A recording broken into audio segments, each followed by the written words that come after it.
సికింద్రాబాద్ లోని doctor Narayana college of hotel management లో 100% job guarantee 966365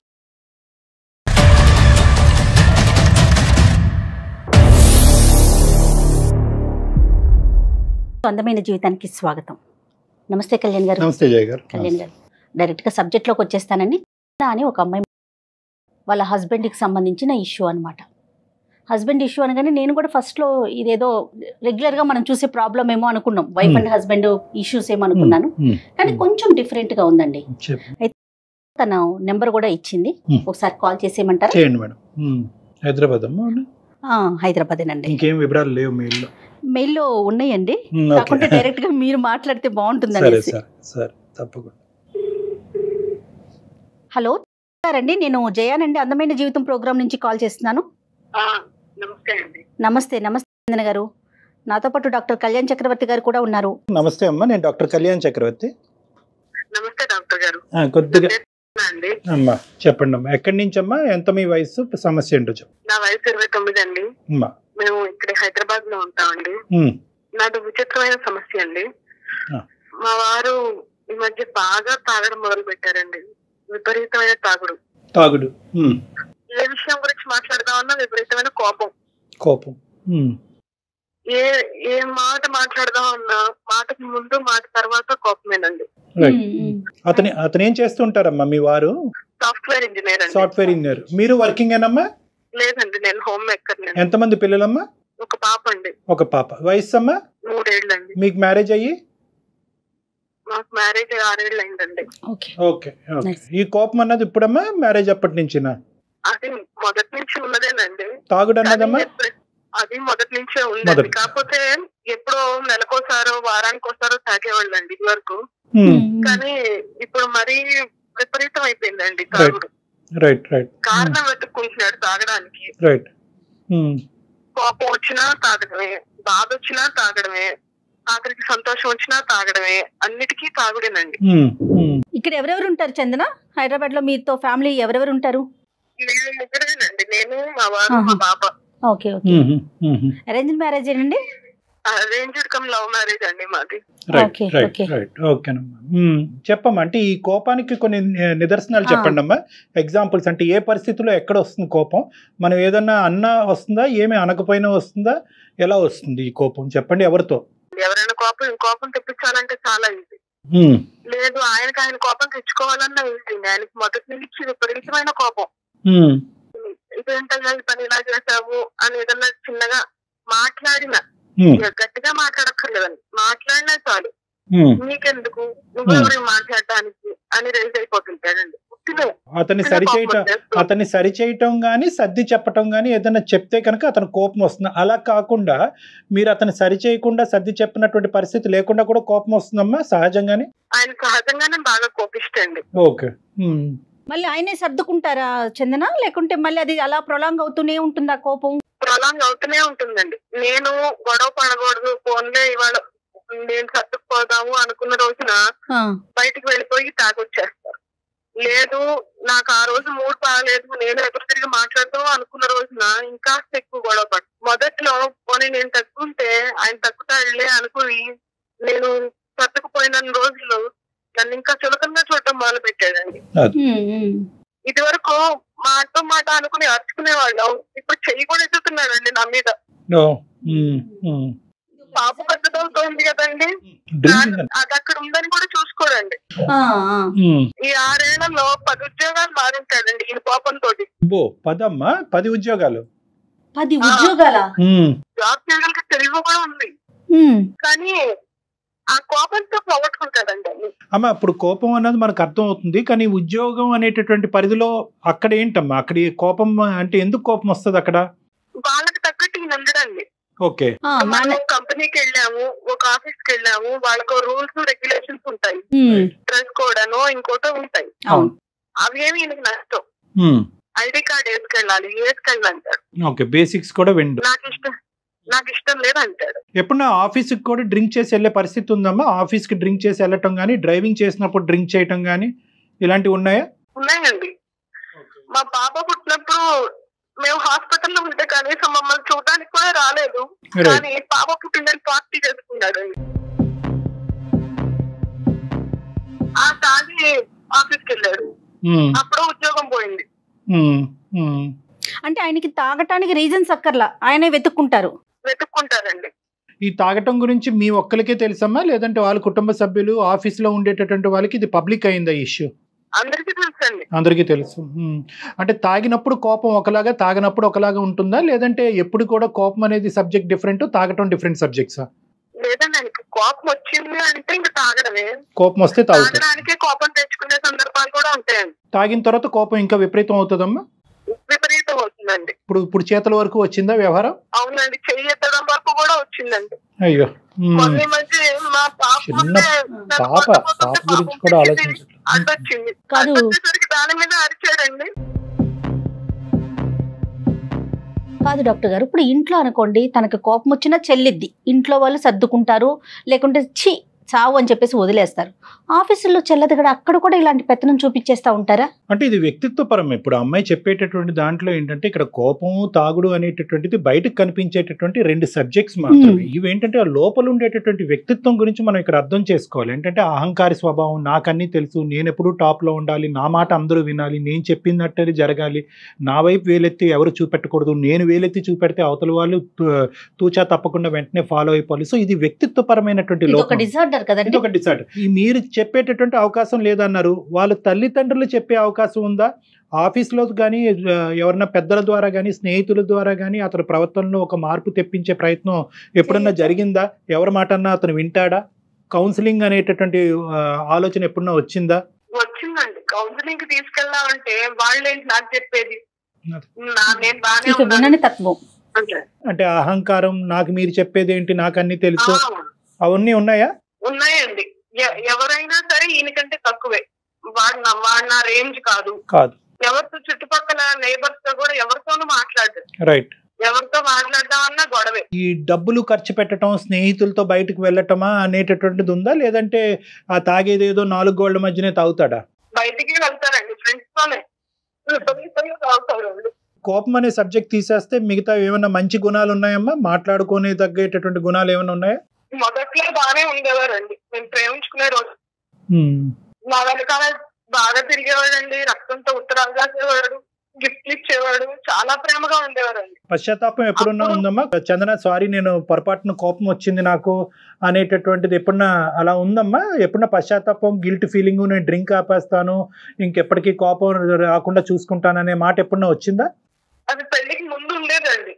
పెళ్లికి ముందు బాగానే ప్రేమగానే ఉండేవారు. ఎప్పుడైనా నేను అలిగినా కోపపడ్డా నా అలగ తీర్చడానికి అన్నట్టుగా మాట్లాడేవారు, ప్రేమగానే ఉండేవారు. ఒక్కోసారి ఆయన బాగా కోపం తెచ్చేసుకుని అలిగి 3 రోజులు 4 రోజులు మాట్లాడకుండా ఉండేవాడు.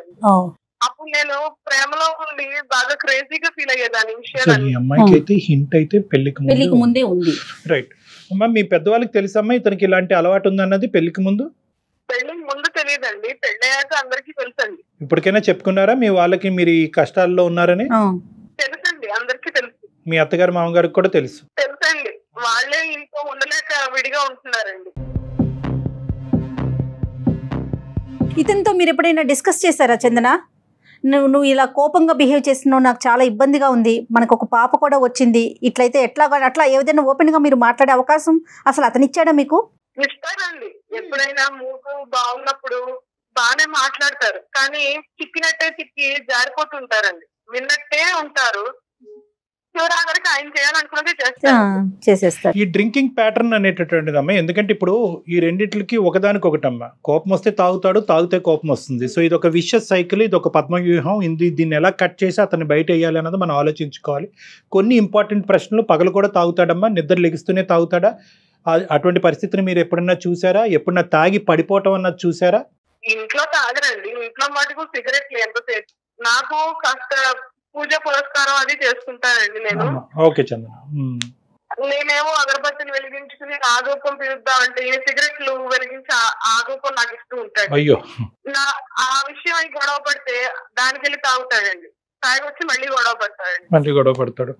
ఆయన గొడవ ఈజ్ ఈక్వల్ టు తాగటం, ఈ రెండు పక్క పక్కనే పెట్టుకున్నారు. అమ్మ ఇప్పుడు చందన, మీరు ఏమనుకుని మాకు కాల్ చేశారమ్మా? అంటే ఏంటి మీ ఉద్దేశం ఏంటంటే, ఈరోజు మీరు ఈమెయిల్ పంపించడానికి ప్రధానమైన ఉద్దేశం ఏంటంటే, అంటే ఎవరికి వాళ్ళు ఇక్కడ తుడిచిపెట్టి పక్కన పెట్టేటటువంటి వాళ్ళందరూ తప్పించుకున్నారు, వాళ్ళ పేరెంట్స్ తప్పించుకున్నారు, మరి అన్న చెల్లెలు అక్క తమ్ముళ్ళు ఎవరైనా ఉంటే వాళ్ళు కూడా దూరంగా ఉన్నారు, భార్య కాబట్టి మీకు దిక్కులేదు, పిల్లలుగానే ఉన్నారు కాబట్టి మీరు అలా కాంప్రమైజ్ అయ్యి ఉంటున్నారా? మీ ఆలోచన ఏంటమ్మా? ఎందుకు ప్రధానంగా మాకు ఈమెయిల్ చేశారు ఈరోజు? మొన్న ఈ మధ్య అండి బాగా తాగొచ్చి నా మీద చెయ్యెత్తపోతే పాప అడ్డం వచ్చిందండి. అయ్యో. దాని మీద అరిచేదండి. పాప అది చిన్న పిల్లగా వెళ్ళి చెంటది దంగ పెట్టుకుని జ్వరం వచ్చేసిందండి. అయ్యో అయ్యో. దాని మీద కోపం చూపించిన దగ్గర నుంచి నేను ఇంక తట్టుకోలేకపోతున్నానండి.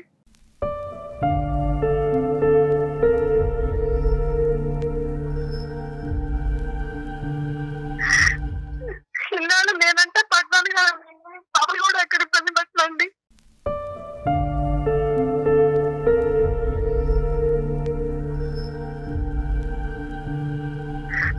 కొన్ని సార్లు తెచ్చిపోదాం అనిపిస్తుంది. అయ్యో. అది చందన అలా కదమ్మా, ఇక్కడ ఏంటంటే మీకంటూ ఇంకొక బాధ్యత కూడా ఉంది, పాప రూపాన ఒక బాధ్యత ఉంది. అన్నిటికంటే ఇక్కడ ఒక ట్విస్ట్ కానీ లేదంటే ఒక కీలకమైన అంశం ఏదైనా ఉందంటే మీ జీవితంలో, కోపడినటువంటి వ్యక్తికి తన కోపం వల్ల తాగటం వల్ల జరిగేటటువంటి నష్టం 1% కూడా అవగాహన లేకపోవటం అన్నది ఇక్కడ ముఖ్యంగా మీరు బాధపడే అంశం. కోపం, తాగటం ప్రత్యేకంగా మగవాళ్ళలో ఒక సహజమైన సబ్జెక్ట్ ఈ రోజుల్లో. అంటే మీ సమస్యని నేను చిన్నగా చూస్తున్నాననే ఉద్దేశం కాదు, కానీ చాలా సహజమైన సబ్జెక్ట్. కానీ ఇక్కడ ఎక్కడా కూడా అతను ఆలోచించట్లేదు, దీనివల్ల జరిగేటటువంటి పరిణామాల గురించి అతను ఆలోచించట్లేదు, వేరే వాళ్ళు చెప్పినా కూడా వినట్లేదు. అది ఇక్కడ దురదృష్టకరమైన పరిస్థితి. 10 ఉద్యోగాల దాకా మారారంటున్నారు, మధ్యలో గ్యాప్ వచ్చి ఉంటుంది కదా, ఫైనాన్షియల్ గా ఇబ్బందులు ఇలాంటివి ఫేస్ చేసినా కూడా ఏం పట్టించుకోరంటారా ఇలాంటి క్యారెక్టర్? ఏ చందన? ఆర్థికంగా వాళ్ళకి కొంత ఆస్తులు అవి ఉన్నాయండి, అలా అలా మెట్టుకొస్తున్నాం, కానీ ఎదుగు పొదుగు లేదండి. అరే ఆ ఉద్యోగం పోయింది కాబట్టి అది నా కారణం అనేటటువంటి అవగాహన అతనికి ఉందమ్మా, లేదంటే వాళ్ళకి నన్ను ఉంచుకోవటం చేతకాక నన్ను తీసారంటాడా? అదేనండి, ఆ ఉద్యోగం పోయిన రోజున డైరెక్ట్ గా ఇంటికి రాడండి, బయటికి వెళ్ళిపోయి తాగేసి అప్పుడు వచ్చి చెప్తాడండి, వాళ్ళని తీసేశారు, చేతగాని వెదవాళ్ళు, వాళ్ళకి పని చేయించుకోవడం చేత కాదు, వాళ్ళకే పని చేత కాదు. అదేనమ్మా చంద్ర, ఇక్కడ దురదృష్టం ఏంటంటే చచ్చిపోవాలి చనిపోవాలనే ఆలోచన దయచేసి తీసి పక్కన పెట్టేయండి. సింపుల్గా నేను ఒక మాట చెప్తాను, అంటే ఇది నా స్థానంలో కూర్చున్నటువంటి వ్యక్తికి సింపుల్ ఏమో, అనుభవించేటటువంటి మీకు చాలా కష్టం.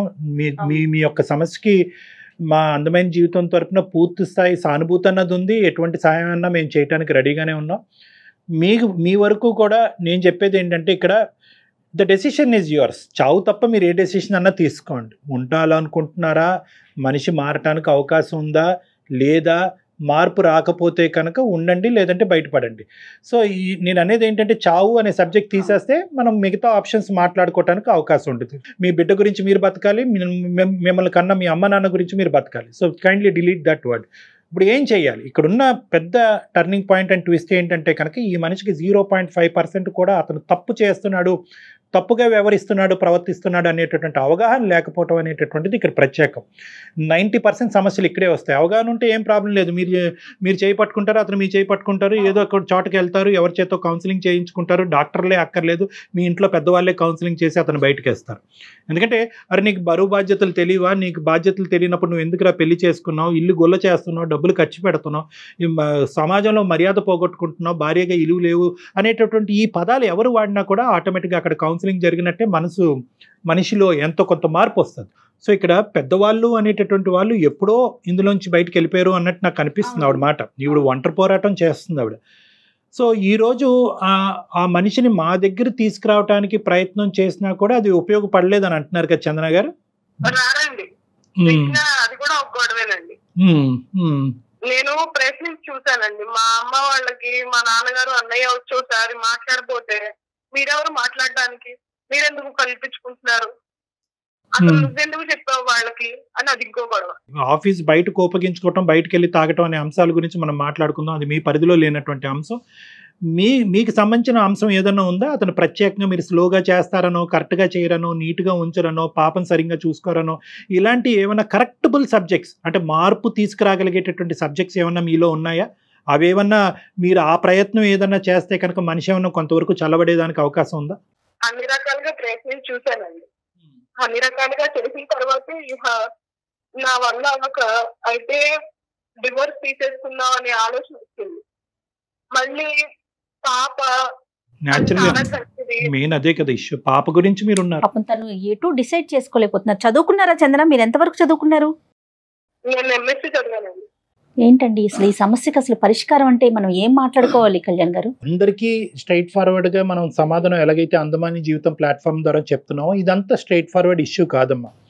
నాకేమీ తెలియని వాడు కన్నా చెప్పొచ్చు, నాకు అన్ని తెలిసిన వాడి కన్నా చెప్పొచ్చు.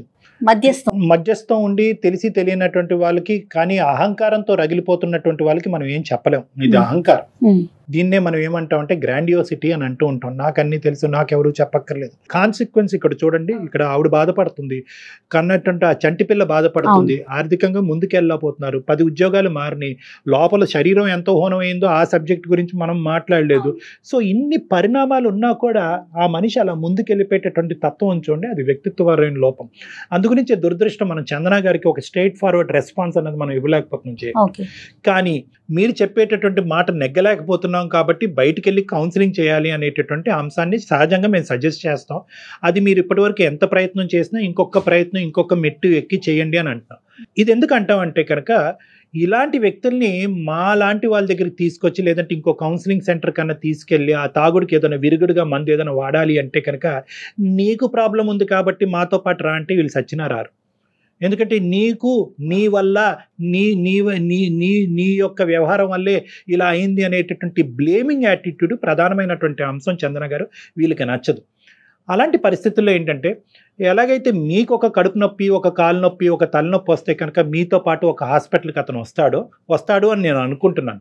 లేదంటే పాపకి ఏదన్నా సమస్య వస్తే కనుక వస్తాడో, అలాగా మీకో ఆ బిడ్డకో ఏదో సమస్య వచ్చినట్టుగా ఒక పరిగణలోకి తీసుకొచ్చి మాలాంటి వాళ్ళు తలుపులు తడితే కనుక అప్పుడు ఆటోమేటిక్గా ఏంటమ్మా నీ సమస్య అని మేము విడమర్చడానికి ప్రయత్నం చేస్తే దానికి మూలమైనటువంటి కారణం ఇది అన్నట్టుగా మీరు చెప్తే స్లోగా ఆ కౌన్సిలింగ్ కాస్త అతని వైపు టెక్నికల్గా డైవర్ట్ చేయడానికి అవుతుంది. ఇది ఎండ్ రిజల్ట్. అంటే నేను ఏమంటున్నానంటే ఒక డాక్టర్ చేసేటటువంటి వ్యవహారం ఒక సైంటిఫిక్ వ్యవహారంకి తీసుకురాగలిగేటటువంటి ఒక ఇండైరెక్ట్ మార్గం. ఎందుకంటే డైరెక్ట్గా నువ్వు రా అంటే రాడు కాబట్టి మీరు కొంచెం ప్లాన్డ్గా కొంచెం ఆలోచించి డాక్టర్ గారి దాకా తీసుకురావాలి. కొంతవరకు అంటే ఏంటి లేదమ్మా, సమస్య నీ నెత్తి మీద వేసుకోవాలి. నిజంగా అది వాస్తవమే. ఇప్పుడు మీరు కూడా డిప్రెషన్ లో ఉన్నారు, మీకు తలనొప్పి వస్తుంది, మీకు నిద్ర పట్టట్లేదు, మీకు ఫ్యూచర్ గురించి ఒక కన్ఫ్యూజన్, ఈ వీటన్నిటికి సంబంధించి ఒక శారీరకంగా మీ మీద ఒక ప్రభావం పడుతుంది. కాబట్టి ఆ శారీరకమైనటువంటి కారణం చూపెడుతూ అతన్ని మా దగ్గర తీసుకొచ్చేటటువంటి ప్రయత్నం చేస్తే చాలా సందర్భాల్లో 90% ఆఫ్ ద కేసెస్లో మేము చేసేది ఇదే ఇటువంటి వ్యక్తులతో. ఎందుకంటే ఇటువంటి వ్యక్తులు మీ భర్త లాంటి వ్యక్తులు పరిగెట్టుకుని వచ్చి డాక్టర్ గారు నాకు తాగుడు మానిపించండి, నా కోపాన్ని తగ్గించండి అని అనరు. వాళ్ళు ఏంటంటే బండి తోసి ఒక 20-30 సంవత్సరాల తర్వాత మా తలుపు తడతారు. ఈ లోపల మీ వయసు అయిపోతుంది, మీ భవిష్యత్తు చెడిపోతుంది. కాబట్టి ఈ ప్రయత్నం ఒకటి చేయడానికి ఆలోచన. రెండో అంశం ఏంటంటేనమ్మా నేను చెప్పేది, బహుశా ఈ కోపం అనేటటువంటిది 6 సంవత్సరాల పాటు మనం ఒక స్పెక్ట్రమ్ కింద చూసుకుంటే అన్ని సందర్భాల్లో ఇలా ఉండదు. ఈ మధ్యలో మీకు బహుశా ఒక మధుర క్షణాలు కానీ, ఒక మధుర గడియాలు కానీ, ఒక మంచి ఆహ్లాదకరమైనటువంటి వాతావరణం కానీ, ఒక ఊరు ఒక ప్రయాణం చేసినప్పుడు కానీ ఏదో ఒక పాయింట్లో ఒక మంచితనంతో ఆ వ్యక్తిని కనిపిస్తూ ఉంటారు, నవ్వుతూ కనిపిస్తూ ఉంటారు. యూజువల్గా మనం కోపం వచ్చేటటువంటి వ్యక్తిని ఏంటంటే ఆ కోపం ఉండేటటువంటి సందర్భంలోనే మనం డీల్ చేయడానికి ట్రై చేస్తాం. వాళ్ళ కోపం 2 రెట్లు ఎక్కువ అవుతుంది, లేదంటే తాగొచ్చి ఆ కోపాన్ని 2 రెట్లు పెంచుకుంటారు. ఈ ప్యాచ్ వర్క్ ఉంది చూడండి, ఈ మధ్యలో ఉండేటటువంటి సందర్భాల్లో ఆ సందర్భాల్లో ఏమన్నా ఆ మనిషితో మాట్లాడి అడ్రస్ చేయడానికి ఏమైనా ప్రయత్నం చేయండి. ఆ టైంలో జరిగినటువంటి నష్టాల గురించి మాట్లాడండి, పిల్ల మీద ఎటువంటి ప్రభావం పడుతుంది అనేటటువంటిది మాట్లాడండి. నీ తప్పు అన్నట్టుగా మాట్లాడకుండా అతను కోపాన్ని తగ్గించేటట్టు. ఇప్పుడు ఎలా ఉంటుందండి, ఏమండి మీ కోపం వల్లే పిల్ల ఇలా అయిపోయిందండి, మీ కోపం వల్లే ఆ ఆస్తులు ఇలా పోయినాయండి, మీ కోపం వల్ల ఈ ఉద్యోగం పోయింది, ఈ మీ కోపం వల్ల నువ్వు పోగొట్టుకున్నావు అనేటటువంటి మాట తీరు మీరు ఎప్పుడైతే అవలంబిస్తారో వాళ్ళు మిమ్మల్ని పొమ్మంటారు. ఇంకా వినరు. కోపం పెరుగుతుంది ఇంకా కోపం అతనికి. పెరుగుతుంది. సో ఇక్కడ ఏంటంటే బ్లేమ్ గేమ్ కింద కాకుండానే ఇంకో పద్ధతిలో ఏదన్నా ఒక మంచి క్షణంలో, ఒక మధురమైనటువంటి క్షణంలో అతను ఒక మంచి మూడ్లో ఉన్నప్పుడు చెప్పేటటువంటి దానికి ప్రయత్నం చేయండి. అది ఎలా చెప్పాలి డాక్టర్ గారు అని మీరు నన్ను అడగచ్చు. చాలామంది ఆడవాళ్ళు అడుగుతూ ఉంటారు, ఎలా చెప్పాలి, అలాగా అతన్ని కించపరచకుండా, అతన్ని బ్లేమ్ చేయకుండా ఎలా చెప్పాలి అంటే కనుక అంటే ఎప్పుడు కూడా గెయిన్ ఫాలోడ్ బై లాస్ అంటూ ఉంటాం. ఇలాంటి వ్యక్తులతో మాట్లాడేటప్పుడు వాళ్ళు ఏం గెయిన్ చేశారు అనేది మనం మాట్లాడుతూ ఉండాలి. ఏమండి, మీరు సిన్సియర్గా ఉంటారు, ఆనెస్ట్గా ఉంటారు, ఒక అబద్ధం ఆడరు మీకు. సో అతనిలో ఉండే కొన్ని గుడ్ క్వాలిటీస్ మాట్లాడుతూ ఈ ఒక్క క్వాలిటీ కూడా మార్చుకుంటే కనుక మన కుటుంబం ఎంత బాగుంటుందండి, ఎంత హ్యాపీగా ఉంటుంది. ఎప్పుడు కూడా బ్లేమ్ గేమ్ అనేటువంటిది నచ్చదు. నష్టాల నుంచి మొదలుపెట్టి ఇవన్నీ మార్చుకుంటే మా జీవితం నష్టం పోయాము, మీరు ఇలా చేసేసారు, అలా చేసేసారంటే కనుక వీళ్ళు వినేటటువంటి ఓపిక ఆలోచన ఉండదు. సో ఎప్పుడు కూడా ఒక గెయిన్ గురించి మాట్లాడండి, ఒక పాజిటివ్ ఆస్పెక్ట్ గురించి మాట్లాడండి. ఇందాక కూడా నేను అడిగాను, ఏమన్నా ఉన్నాయమ్మా ఇంకా ఏమైనా మంచి లక్షణాలు అంటే కనుక మీరు కూడా ఆలోచించలేకపోతున్నారు. ఆ మనిషిలో ఏదో ఒక మంచి లక్షణం కనిపించవచ్చు, దానివైపు ఆలోచించడానికి ప్రయత్నం చేసి అది అతను ముందుంచి నిదానంగా చెప్పేటటువంటి ప్రయత్నం చేయండి. మూడో అంశం, దయచేసి ఏంటంటే ఇలాంటి వ్యక్తులకి పంచాయతీలు నచ్చవు. నన్ను చిన్నగా చూస్తుంది అనేటటువంటి ఆస్పెక్ట్ ఈ వ్యక్తులకి నచ్చదు. సో ఏంటంటే సహజంగా అది కామన్, అన్ని ఇళ్లలో ఏమవుతుందంటే తాగి అరిచి కొట్టి తిట్టేటటువంటి మగాడికి కానీ బుద్ధి చెప్పాలి అంటే కనుక వాళ్ళని పిలవండి, వీళ్ళని పిలవండి అని పంచాయతీలు పెడతా ఉంటారు. ఎప్పుడైతే పంచాయతీలు పెడతారో ఆ మనిషి యొక్క ఈగో కాస్త బ్రేక్ డౌన్ అయిపోతుంది, వ్యక్తిత్వం విరిగిపోతుంది, నా పరువు పోయిందని అంటాడు. ఇదిగో ఇప్పుడు వరకు ఇంతే చూపెట్టాను కదా, ఇక ముందు నుంచి నీకు ఇంత చూపెడతానని చెప్పి ఇంకా రచ్చ అనేటటువంటిది ఇంట్లో పెరుగుతుంది. సో అది చేసేటటువంటి ప్రయత్నం చేయకండి. అంటే మీ ఇష్యూలో it is between the 4 walls. So ఈ విధంగా ఏమన్నా ఒక అవకాశం ఉందేమో ట్రై చేయండి చందన గారు. దానికి మించి ఏమన్నా మీకు సమస్యకి పరిష్కారం దొరకకపోతే ఖచ్చితంగా మమ్మల్ని కాంటాక్ట్ అవ్వండి. అప్పుడు ఆ సమయం సందర్భాన్ని బట్టి ఒక సూచన ఇవ్వటం జరుగుతుంది. ఒకసారి డాక్టర్ గారి దగ్గరికి ఇప్పుడు ముందుగా చెప్పినట్టుగా ఏదన్నా ముందుగా ఎవరికైనా హెల్త్ బాగోలేదనో ప్లాన్డ్గా తీసుకొచ్చే ప్రయత్నం అయితే ఒకటి ఫస్ట్ చేయటం బాగుంటుందేమో చందన. అంటే ఇది అంత స్ట్రైట్ ఫార్వర్డ్ కాదమ్మా, నేను చెప్పాను అనుకున్నంత ఈజీ కాదు, బట్ మీరు కొంచెం కష్టపడాలి. నేను ఫ్లూయెంట్ గా అన్ని చెప్పాను కానమ్మా, 1 by 1. ఇవేంటంటే at the end of the day ఏది అందులో ఫిట్ అవుతుంది, మీ ఇంటి పరిస్థితులు బట్టి నేను చెప్పినటువంటి ఏ సూచన సలహా ఫిట్ అవుతుంది అన్నది మీరు ఆలోచించుకోండి. లేదండి అన్ని సలహా సూచనలు అన్నీ నేను పాటించాను, నేను విసిగి వేసారిపోయాను, చావు తప్ప నాకు ఇంకో గత్యంతరం కనిపించట్లేదంటే దయచేసి you walk out of that marriage. ఎవరు మిమ్మల్ని రోడ్ బ్లాక్ చేసి పెళ్లి చేసుకున్నారు కాబట్టి పుట్టినా చచ్చినా అక్కడే చావమని ఎవరు అనట్లేదు. ఒక మనిషి మారటానికి ప్రయత్నం చేశారు, ఓపికగా 6 సంవత్సరాల పాటు ఉన్నారు, ఇప్పుడు బిడ్డ మీద కూడా ప్రభావం పడుతుంది, మాట కాస్త చేతల వరకు వచ్చింది, ఇంకా చాలు ప్రయత్నాలు చేయండి, వీలు కాకపోతే బయటపడండి. ప్రయత్నం అయితే చేయండి, ఇంకొకసారి ఆలోచించండి చందన. బయట కారణాలు చూపెట్టేటటువంటి వ్యక్తిత్వాలు ఉంటాయన్నమాట. ఏదో ఒక కారణం కనిపిస్తూ ఉంటుంది. ఇందాక ఏంటంటే 2 రకాలు ఉంటాయి తాగేటటువంటి వాళ్ళకి. ఒకటి ఏంటంటే సహజంగా కారణం ఉండి తాగేటటువంటి ఒక బ్యాచ్ అయితే కనుక తాగుడికి బానిస అయ్యి ఏదో కారణం చూపెట్టకపోతే సమాజం మనం తాగటాన్ని సమర్థించుకోలేమని చెప్పి ఈ కారణం ఆ కారణం అని చూపెట్టేటటువంటి వాళ్ళకి వాళ్ళ జీవితంలో కనిపించే పాజిటివ్ పాయింట్స్ వైపు వాళ్ళు చూపెట్టరు. ఎందుకంటే పాజిటివ్ పాయింట్స్ వైపు చూపెట్టారు, అరే నీకు బిడ్డ ఉంది కదా, చక్కగా ఉంది, ఆపేయచ్చు కదంటే తాగుడు ఆపేయాలి, అది మన వల్ల కాదే. సో కాబట్టి ఏంటంటే ఎప్పుడు కూడా వాళ్ళు నెగిటివ్ పాయింట్స్ వైపే చూపెడుతూ వాళ్ళు వీళ్ళు అని చెప్పి అందరి వైపు వేలెత్తి చూపెట్టు తాగుతూ ఉంటారు. వాళ్ళ జీవితంలో పిల్లలు ఇవి అనేటటువంటి ఎక్కువ ప్రభావం చూపెట్టుదాం. చందన విన్నారు కదా చందన? ఎస్, డాక్టర్ గారు చెప్పినట్లుగా కొంచెం ఇవన్నీ మనం చెప్పటం చాలా సింపుల్గా అనిపించవచ్చు, మీరు పాటించడం కష్టమే, బట్ మీ కాపురాన్ని నిలబెట్టుకోవాలంటే తప్పదండి. కొంచెం ఓపికగా 1 by 1 step by step try చేస్తూ చూడండి. మీకు ఇంకా పర్సనల్గా మాట్లాడాలని ఉంటే నేను నెంబర్ కూడా మీకు ఫార్వర్డ్ చేస్తాను. మీ నెంబర్ నా దగ్గర ఉంది కదా, ఒకసారి డాక్టర్ గారిని కూడా మీరు కన్సల్ట్ చేయొచ్చు. రైట్, కానీ ధైర్యంగా ఉండండి చందన, ధైర్యాన్ని మాత్రం కోల్పోవద్దు. మీ ఫ్యామిలీ సపోర్ట్ కూడా తీసుకుని వాళ్ళతో మాట్లాడుతూ వాళ్ళకి దగ్గరగా ఉండటానికి కూడా ప్రయత్నం చేయండి అమ్మా. ఎందుకంటే ఇలా అయితే నిరాశ పడిపోయి నీరసించిపోతారు. సో ఫ్యామిలీతో కాంటాక్ట్ మెయింటైన్ చేయటము, మీకంటూ ఒక నావిగేషన్ పెట్టుకోవటం, ఒక జాబ్ చేయటము, పాపతో పాటు టైం స్పెండ్ చేయటము, ఏదన్నా మీరు మాస్టర్స్ చేశానని అంటున్నారు, మీరు ఒక ఎడ్యుకేటెడ్ పర్సనే, మీకంటూ ఒక ఉద్యోగం చూసుకోవటం. సో మీ లైఫ్ అంటూ కూడా ఒక ప్రయాణం మొదలు పెట్టాలేమో అనేటటువంటిది కూడా గుర్తుపెట్టుకోండి. మీకు ఒక సోషల్ లైఫ్ ఉండాలి, ఒక సామాజిక పరమైనటువంటిది ఒక కెరియర్ అనేటటువంటిది ఉండాలి. ఇవన్నీ కూడా బిల్డప్ చేసుకుని మీ కాళ్ళ మీద మీరు నిలబడే ప్రయత్నం కూడా చేస్తారు. టోటల్ గా ఆయనే కనిపిస్తున్నారు. సో కొంచెం దాని నుంచి మీరు బయటకు వచ్చే ప్రయత్నం చేస్తే కొంచెం ఏదైనా బెటర్ ఉంటుందేమో. ఓకే చందన? ఓకేనమ్మా, right Chandana, all the best అండి. థ్యాంక్ యూ, నమస్తే. జనరల్ గా చూస్తూ ఉంటారా కళ్యాణ్ గారు ఇలాంటి కేసెస్ ఎక్కువేనండి? వెరీ కామన్ అమ్మా. కానీ ఈ అమ్మాయి దురదృష్టం ఏంటంటే పాపం చాలా ఓపిక్ గా పోరాడింది. అంటే మనం వన్ సైడ్ ఆఫ్ ది వర్జనే విన్నాము. అతనితో మాట్లాడితే బహుశా ఈ అమ్మాయి గురించి ఏం చెప్తాడో మనకు తెలియదు, కానీ అది వేరే. బట్ ఇంట బయట కూడా అలానే ఉన్నాడు కదా క్యారెక్టర్ చూస్తుంటే. మల్టిపుల్ ఎగ్జాంపుల్స్ కనిపిస్తున్నాయి. చాలా సహజమైనటువంటి ప్రాబ్లమే. ఇందాక నేను ఒక పాయింట్ చెప్పాను చూడండి, నాకు సమస్య ఉన్న అది అని అనిపించే వాడి దగ్గర ఇది అసలు సమస్యే కాదమ్మా. నాకు లేదు, సమాజంలోనే సమస్య ఉంది అని అనుకునేవాడు మిగతా వాళ్ళందరినీ కూడా తిప్పుతూ ఉంటారు, ఇబ్బంది పెడుతూనే ఉంటారు. ఇష్టమైన పరిస్థితి అదనమాట. థ్యాంక్ యూ కళ్యాణ్ గారు. నమస్తే. సుమన్ టీవీలో మీ పర్సనల్ అండ్ బిజినెస్ ప్రమోషన్స్ కోసం కింది నెంబర్కి కాంటాక్ట్ చేయండి.